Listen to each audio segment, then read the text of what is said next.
The mountain village of Serev was a cluster of stone and timber houses perched on a terrace halfway up the northern face of the Karen Range. A single narrow road threaded through terraced fields, past the village spring, and then wound down into the valley below. Life flowed with seasons, shepherds moving their flocks at dawn, children racing along irrigation channels, and the weekly market where goods exchanged hands with easy smiles. The ridge above the village was densely forested and, to most, impenetrably calm, a green wall that had never given them cause for real fear, despite whispered stories from elders about old slides further upstream. Maya, the village schoolteacher with a background in natural science, had long instilled in her students a quiet respect for the mountains. She observed the world with the same appetite she brought to her lessons: the pattern of moss on boulders, the timing of the spring thaw, the moods of the wind. That week, the regional weather service had issued a cautious bulletin. Anomalous rains were forecast, heavier than usual due to a stalled atmospheric front combining with fast melting snowpack. The ridge had seen early saturation. The higher meadows were soggy, and small seepages, shrugged off as normal spring leakage, glittered along the lower tree line. Kofi Dlamini, a young but sharp geologist from the Regional Geological Survey, arrived in Serev to follow up on a routine slope stability inventory. His fieldwork was meant to be cursory: update slope maps, check a few instrumentation readouts on the old logging road, and advise the mayor if any obvious hazards were gathering. He was greeted by Mayor Anya Petrov, who was preoccupied with negotiations about a new irrigation channel and the cost of closing the main road for any precautionary work. Kofi could sense the tension between the desire to protect the village and the economic pressure to keep everything normal. Above it all, circling like a pinwheel against a mottled sky, a hawk, locally known as Talo, surveyed the ridge. Talo was a red-tailed hawk, broad-winged and sharp-eyed, a familiar presence to shepherds and children, who saw him twice a day riding thermals. He had nested for years in a tall, dead fir, near a shallow draw that fed a small tributary above Serev. The villagers respected him as a symbol of alertness. When Talo soared, the mountain felt alive. On the morning of Kofi's arrival, he rode a thin current of air, eyes fixed downward, wings outstretched, and began an unusual behavior. Instead of his characteristic high, lazy circles, he tightened into a focused spiral over a specific section of the forested slope, an area thick with ancient fir, underbrush, and no visible scars. Kofi had spent hours with topographic sheets and the older remote sensing imagery, cataloging known small-scale instability zones, none of which included the area Talo had chosen. Maya, doing her early morning walk to the schoolhouse, noticed the hawk's repeated spirals and descent peculiarities. Talo wasn't just circling, he was narrowing his circle, dropping in tighter and tighter spirals over the same patch of hillside, and then suddenly diving in a corkscrew that kicked up a faint loosening of dust and a subtle scattering of needles from the understory. He would rise again, circle, then descend in the same spiral, almost as if pointing. The pattern caught Maya's attention because she had seen something like it before. Her father, a retired forestry ranger, had once pointed out that animals sometimes mark places where the earth was speaking in small shifts: a deer pausing over a sinking root, a marmot's rapid whistle preceding a minor soil crack. She fetched Kofi from the village square, where he was arguing the logistics of a minor drainage retrofit with Mayor Anya, and dragged him up the goat path toward the ridge. He was skeptical. The mapped data showed no immediate concern. But the hawk's behavior, intense and repetitive, was not random. Kofi's professional instincts tuned in. They followed Talo's focus, bushwhacking carefully through bracken and fallen logs. At the location where the hawk had gone into his last spiral descent, the earth under the canopy was subtly different. The soft duff layer was damp in patches that didn't match the surrounding pattern. There was a faint, hairline line running across the slope, partially obscured by leaf litter, almost a tension crack, bisecting the moss. A thin seep of milky water oozed from the base of a shallow-rooted hummock, just downslope of the crack, darkening the soil beneath. Talo hovered above, shrieked once sharply, then drifted aside to perch on a broken fir that gave him a broad view. Kofi knelt, pulling out his hand auger and taking a shallow sample. The soil beneath the duff was a layered mix, a top layer of organic rich loam over a compacted clay-rich substratum that retained moisture. Below that lay a thin, inclined plane of weathered shale silt, a naturally weak layer, saturated from the recent rains and snowmelt filtering slowly downslope. Water was percolating over that plane, reducing its shear strength. Kofi set down a simple inclinometer, an improvised level he carried, and marked a tiny but discernible bulge just above the seep. He placed a short piezometer. Pore water pressure was elevated. The planar weakness, hidden by vegetation, had become activated. Not yet a slide, but a path of least resistance forming. The precursor to a translational slide that, if triggered by continued saturation or a sudden rainfall pulse, would accelerate downslope. Tallo's descent had, by disturbing a shallow patch of overlying soil on one of his passes, loosened a few stones and caused the faint tension crack to open just enough for Maya and Kofi to notice. The hawk's seemingly frantic spiral was him watching the unstable patch in real time. Something in the micro vibrations of the ground perhaps betrayed to his keen vision the change in surface expression of pore swelling, and his repeated dives amplified their attention. With evidence in hand, Kofi and Maya climbed higher to get a broader view of the potential runout path. They traced the slope below the seep, a narrow vegetated draw that funneled into a steeper gully, then swept across the hillside, converging on the village's lower terraced fields and the main access road. The projection was clear, a translational landslide, starting at the saturated clay shale interface, would likely mobilize as a coherent block of soil and debris and accelerate down the subtle natural chute, picking up more material, crossing a small ephemeral stream, and depositing in the cultivated fields, and possibly damming the stream below, threatening to create a temporary barrier lake with the potential of a sudden outburst flood. Kofi set up more simple field tests. He used a shear vane on the exposed outer edge of the bulge. The shear strength was notably lower than the assumed baseline from previous regional reports. The factor of safety, roughly estimated by raking the slope angle, the saturated layer thickness, and the measured shear strength of the underlying plane, had dropped below unity given the projected additional rainfall from the incoming storm.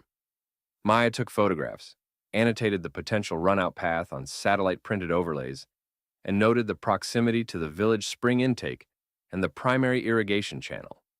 They returned to the village with urgency.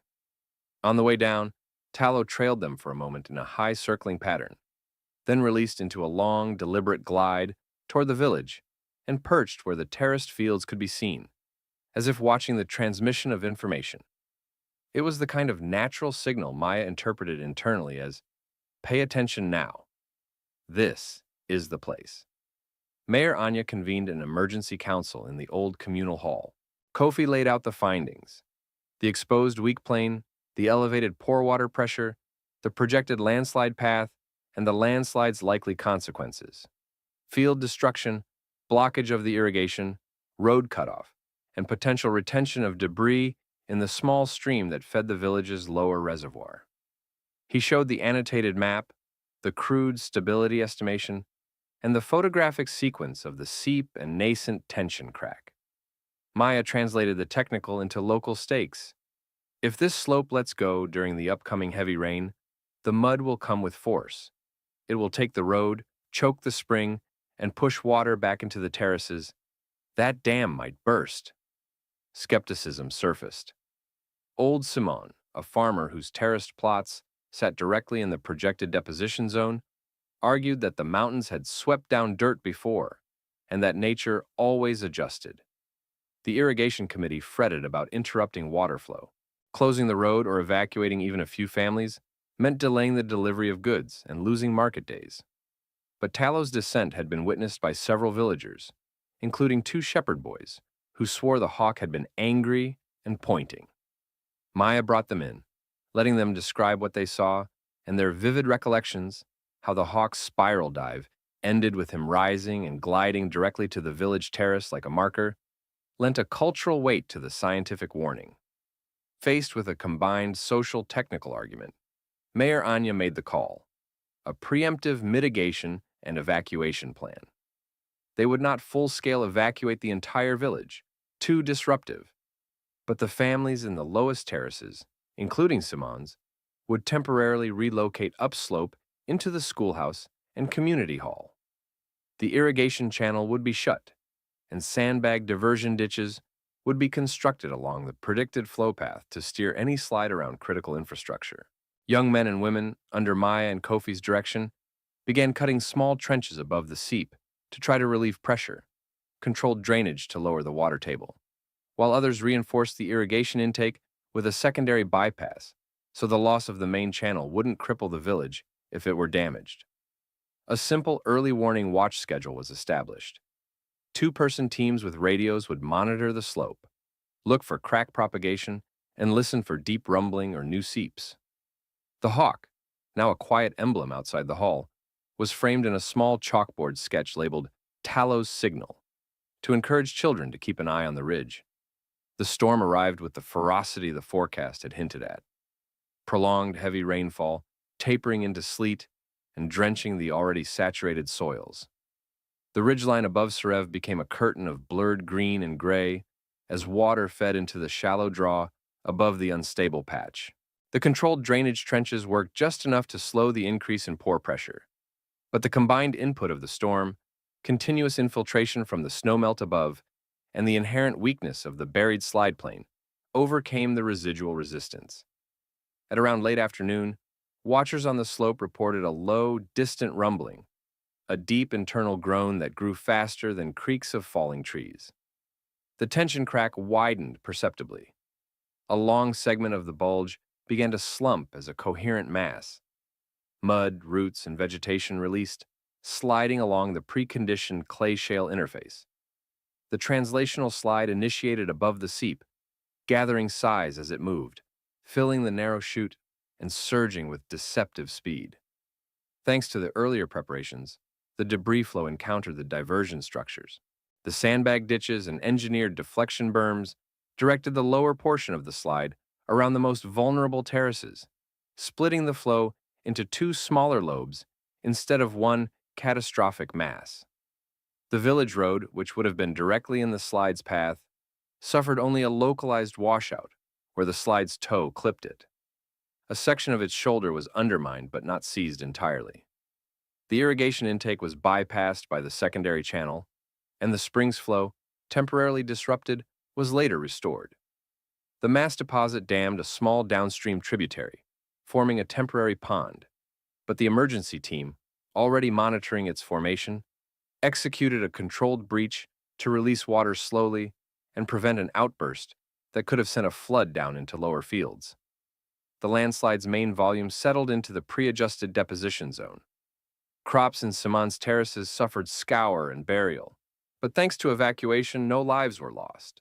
The village watched the slide from higher ground, hearts heavy but steady.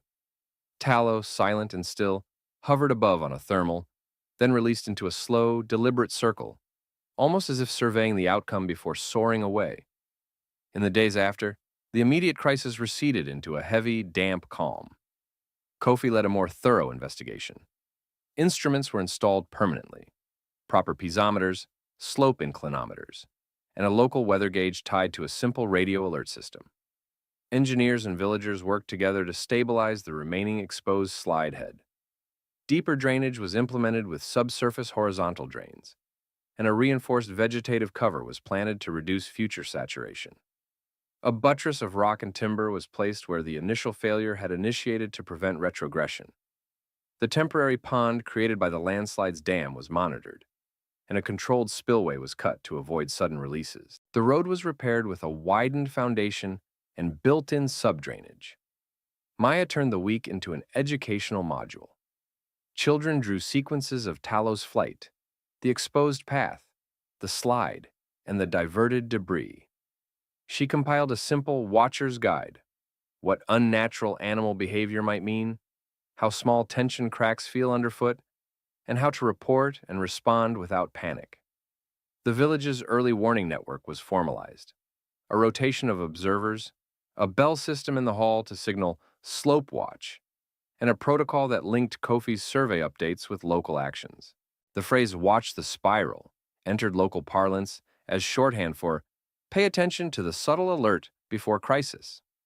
Kofi wrote a report, not only technically detailing the slide mechanics, translational failure plane, pore pressure accumulation, factor of safety collapse, mitigation effectiveness, but also including a section titled Biological Sentinel Signals, wherein he documented Tallow's unusual behavior, the corroborating observations of children, and the role this non-human cue played in triggering the very rapid human response.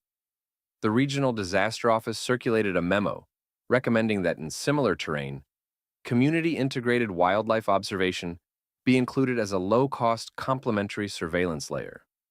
The damage to fields was assessed and scheduled for recovery. Simon's terraces were rebuilt with better retaining bunds, and a community fund replaced lost seed stock. The villagers, while still nursing their losses, reflected with a mixture of pride and humility. The hawk's spiral descent had not only revealed a physical path, it had pierced a cultural inertia that might have allowed disaster to strike unmitigated.